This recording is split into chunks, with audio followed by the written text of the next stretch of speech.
So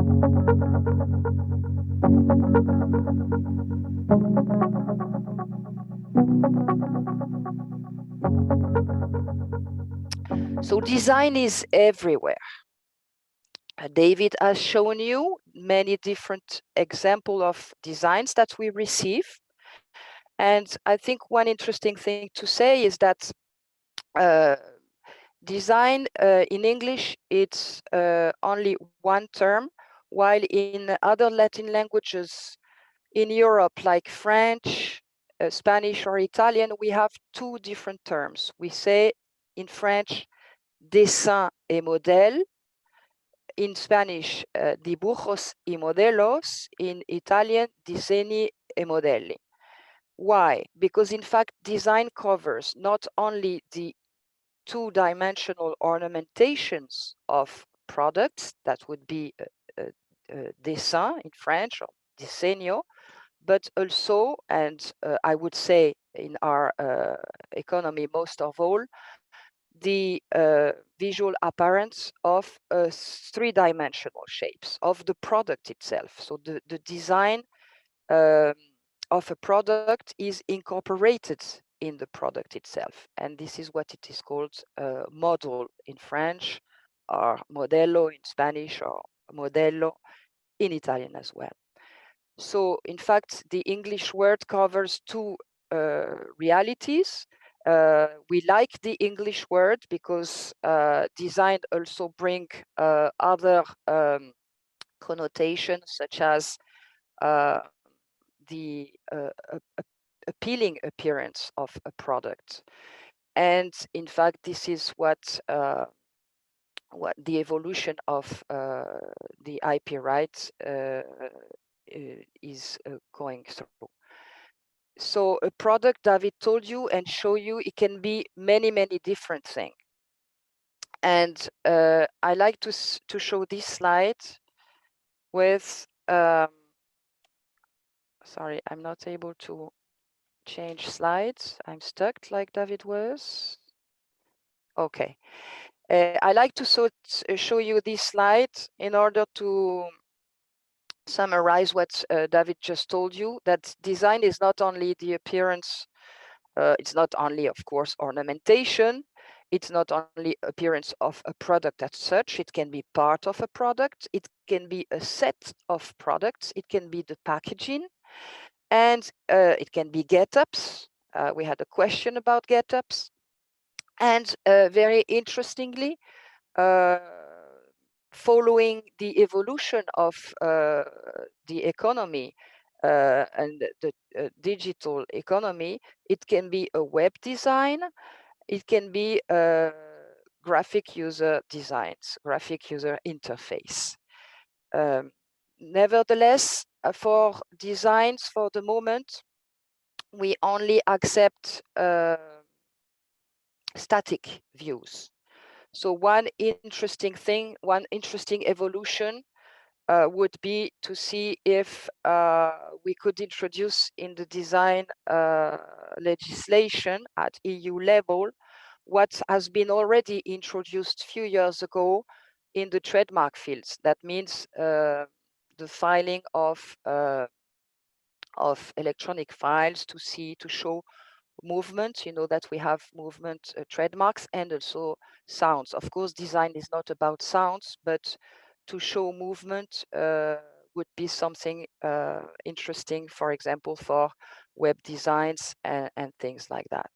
So this is something that we will have to follow up, the evolution of the legislation. You know that at EU level, that there was the creation of the registered community design in the same legal instrument as the unregistered community design in 2003, coming into force. But since 2003, we had no major legislative reform. We had several in the trademark field, but we have none in the design field. One of the reasons is that design at EU level came into force a little bit later than trademarks. Trademarks came into force, first registered trademarks in 96 and first registered designs in 2003, as I just mentioned. So on the table, there is a legislative reform, and I will mention that later on. So this issue of static designs or moving designs will be probably something that will be examined in this framework. So design is everywhere. I like to start a presentation with definitions. And the first definition you can think about is going in Wikipedia and see what they say. And they say design has to satisfy certain goals and constraints, take into account aesthetic, functional, economic, and socio-political considerations. So the economy is already there at the roots of design. And design is expected to interact with a certain environment. Design aims to make a product more attractive, more comfortable sometimes, or to improve other of its characteristics. And it can also, of course, be beautiful. It does not have to be, but it can be. And sometimes the boundaries between art and designs are blurred.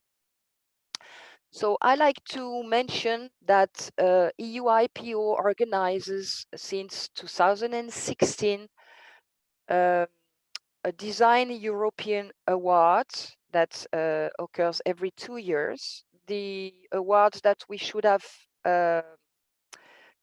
attribute this year, 2020, has been postponed to 2021 for the reason that you can imagine.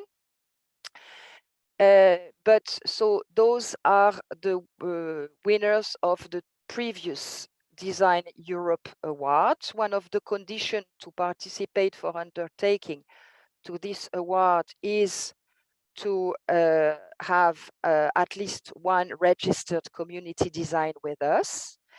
And I like to show this slide because it's the wow effect. When you see that, you know, designs, the essential thing about design is what you see. And when you see that, you feel something. You feel that those companies must have invested a lot for the products they are using. You really feel that they are bringing something to the economy, and you feel that they should be rewarded also for their efforts. And the reward is that they have up to 25 years protection for their creation. And I insist creation, because when you see even in many different fields, design is there in order to make products more attractive and to help to sell them in a very competitive world. The award is shared between industry awards, so those are normally bigger companies, and also to small and emerging companies that you see on the bottom. So the different example that you have on the screen, Artis is a robot in a medical field with a very attractive design. Then you see Gandia Blasco is a company that is in Valencia, close to where we are in Alicante in Spain. And I like to see that local regional companies are very innovative in their sector. The next product of Intercom is in the field of Internet of Things. And the last one, which is very nice, it's a radiator that looks like an origami, the Japanese paper folds, you know, and the radiator can extend and can be folded as well. At the bottom, you have an airport bag drop system. So it's a huge product. Then you have a home breast examination device. So it's another medical device that also presents a very, very appealing design. Then you have a bicycle parking system, the red lock. And then you have a chair. And the next slide is about the winners of 2016 competition, in order to see all the different economic fields, like Alessi, which is a very well-known Italian company, which for which design is at the center of its development. And then you have bicycle racks, chair for kids, motorbike, lighting, benches, furniture, and another lighting. So I think that instead of using many words to talk to you about the importance, economic importance of design, showing you these slides speak by themselves. So as I mentioned, the economic rationale for registered design is a promotion of creativity. The legislators grant a monopoly within brackets during a certain number of years in order to promote creativity, because design brings creativity. You know that novelty and individual characters are the legal conditions. So by definition, a design must be new or has an individual character. So we know that registered design generates value. Of course, they are not the only IP rights to generate value, but they are among the most interesting business tools to attain innovation and create value. Here, I would like to read you the contribution of panelists at the last INTA 2020 that was held in November, at the end of November, so very, very recent, last week practically. And the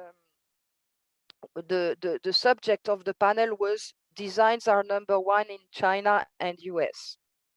And the panelists said that adapting to new business models and having another tool to fight counterfeits are among the best reasons for in-house counsel to pursue design protection, according to brand owners across a ranges of industry. So design is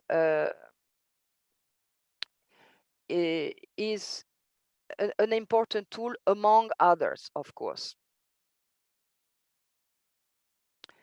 As I mentioned previously, design is interesting because it is at the intersection of art and utility. It belongs to industrial property, but sometimes it can also accumulate with copyright protection if it is found original. And also, as David mentioned, if it is distinctive, it can be a trademark, and so on. The technical function is excluded because this belongs to the patent field, but it can be accumulated with other protection, type of IP protection.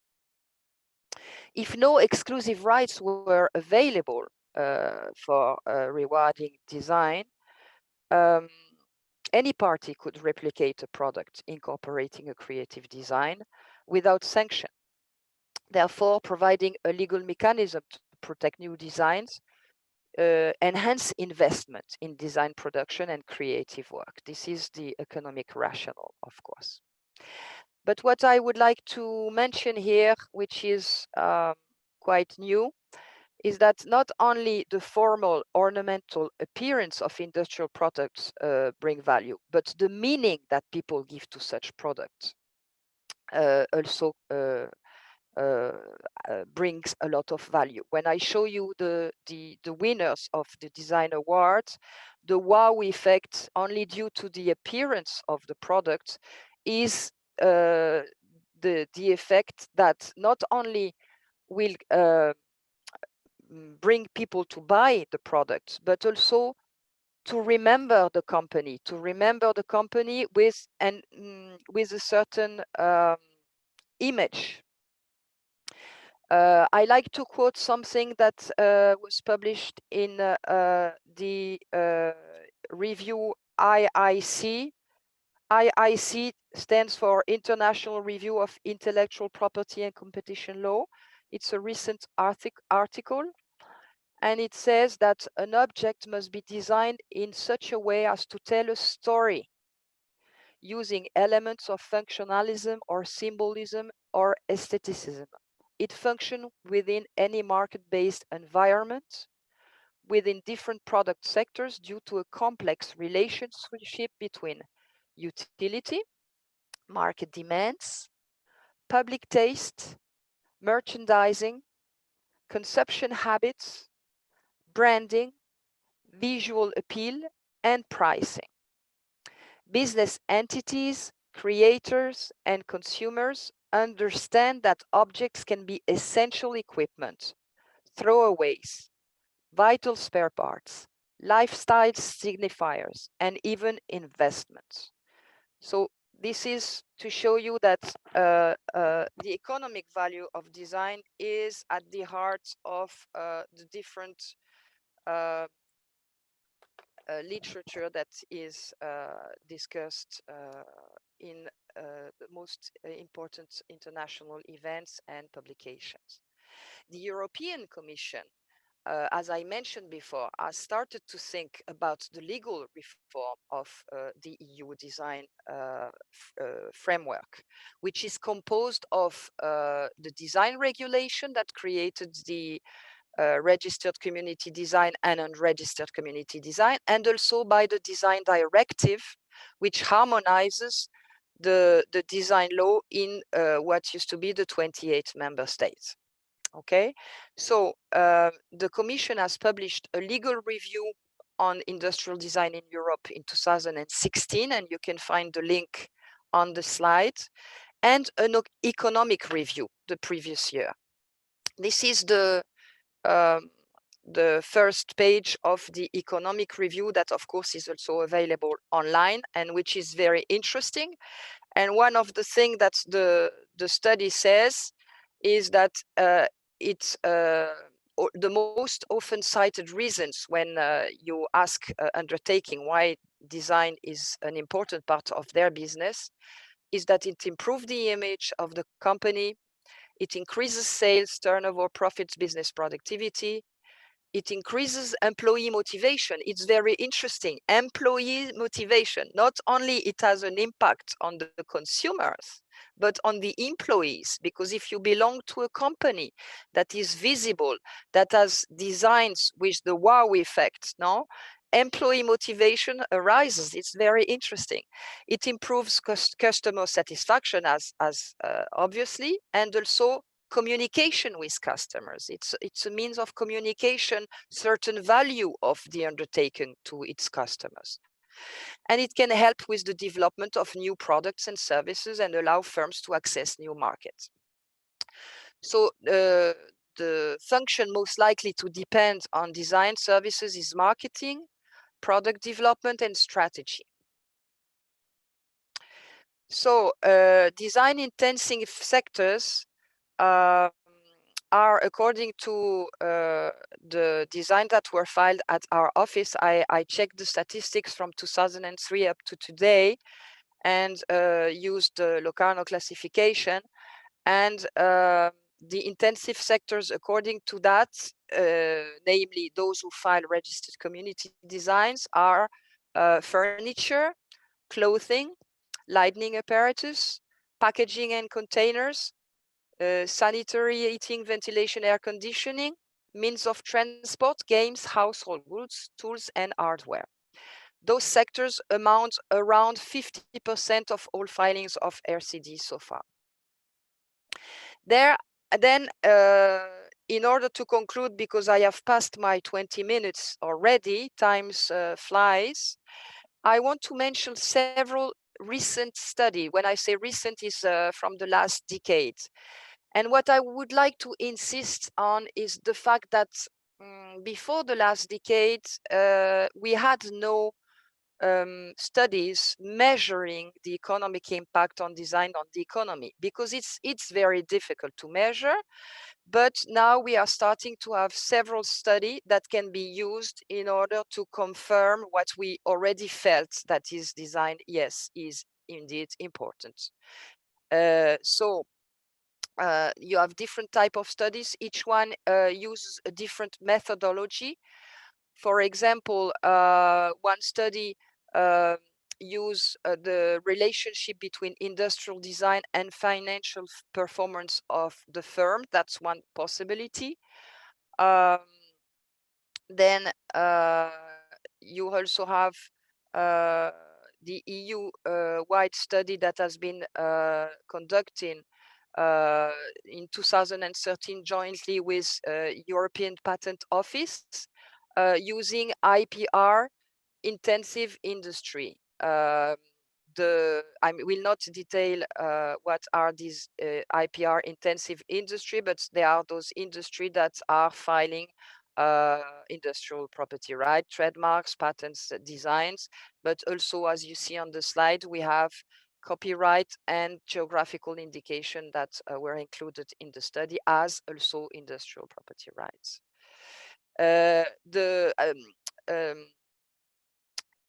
It was mentioned before that design intensive industry contribute to the economy more or less 12% to the employment and 12% to the GDP.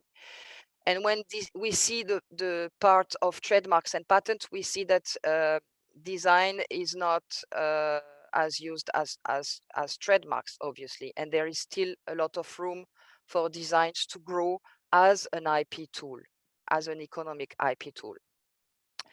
And we have studies that confirmed from the observatory, which is also included in the EUIPO. We have observatory, and they have made a study showing that when 100 trademarks are filed, 77 patents are filed and only 22 designs. This is the details by country. So the conclusion, I want to go back to the European Commission evaluation on EU legislation on design protection, because I told you that we are in the middle of the process of revision of our legislation. And the conclusion of the European Commission is that is about the importance of design in the EU marketplace. It's increasingly recognized as key to bringing ideas to the market and transforming them into user-friendly and appealing products. It's important for consumers who choose a product based on how it looks. And in order to encourage producers to invest in designs, we need a modern legal protection, and this is why we have a reform on the table. And the last slide is to insist that the cost of the design is minimal compared to the money it can bring in return. Having a design registration, as David said, it gives you a registration certificate and you can send it to the customs. Eric will mention tomorrow enforcement of design in the EU. And having a certificate is a very important tool for customs in order to have your design enforced. Of course, design is one tool that in fact is combined with other IP rights, trademarks first, because trademarks are extremely strong IP tools, and also other IP rights seems a good strategy for companies to follow. And I finish with the mention of a study that has been done, interestingly, that can be used for graphical user interface, because this is, in fact, we receive more and more of those design. This follows the new economy, and design must be adapted to this new economy, and we will see what the future will bring in order to make protection easier always easier for undertaking.